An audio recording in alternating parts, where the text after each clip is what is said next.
Our friends, now that we've gotten our pre-jumping skills down, we're going to talk about jumping up, jumping forward, and jumping down. Ready? Yay. Nice. So kind of 3 things that we focus on when we're working on jumping is to make sure that the kiddos start with bent knees.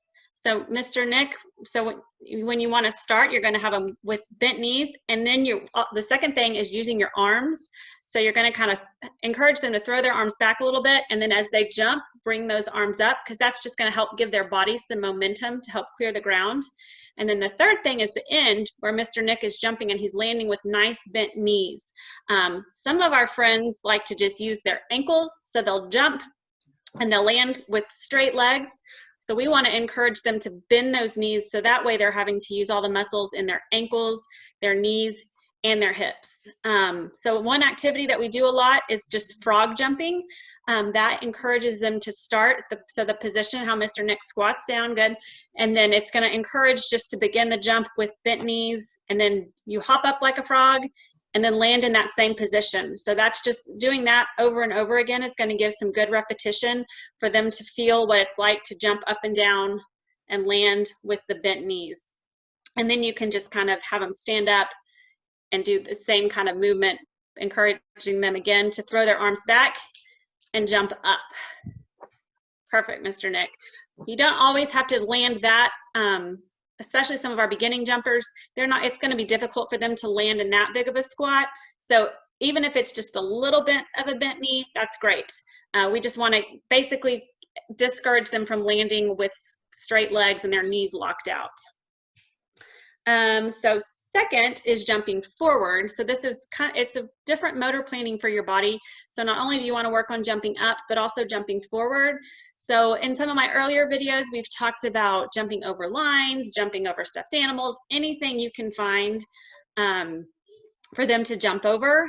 That's going to be great. We do this a lot at school with the color changes of the different color tiles in the hallway. We'll have them jump from the white tile over to the purple tile or whatever color.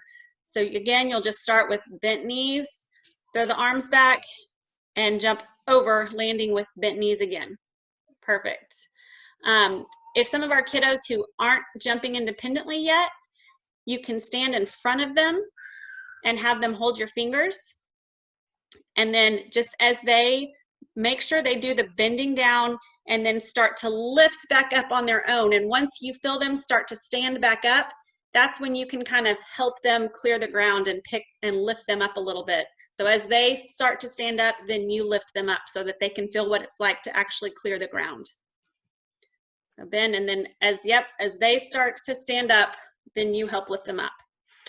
And then I guess third is jumping down. So you can start on a really low surface. Some of our older kids are mastered this, so they can jump down from higher surfaces. So again, just start with bent knees. And this is a big one where you'll see kids land with their legs kind of stiff. They'll either land with their legs stiff or they'll fall forward and kind of roll when they land. So again, focus, yep, there we go. Well, we see lots of that in the gym. They like to crash and burn. And that's, that's great for rough and tumble play, for some sensory input. But when we're focusing on jumping, we'll try to encourage them to land on their feet with the knees bent. Perfect. And let's see. I think I had, so again, bend and squat. Some other ideas, again, this is up to parents' discretion. I don't want to encourage activities at home if you're not comfortable with it, but jumping on the bed, jumping on couches that have that extra soft plush are great ideas to help give kids if you don't have a trampoline at home. But again, if you're not encouraging your kids to jump on the bed, I get it. But you can also pull the cushions off your couch to work on jumping down. And that way they have something soft to land on so they can jump from the couch onto the cushions. That's a good kind of precursor. We do that in the gym with using all the mats and stuff to help some of our beginning kids get comfortable with jumping down off of objects. Anything else, Mr. Nick? Not that I can think of. I think you helped us through it. That was a workout, friends. Oh my goodness. Good job. Are you ready? Yay. Bye, friends.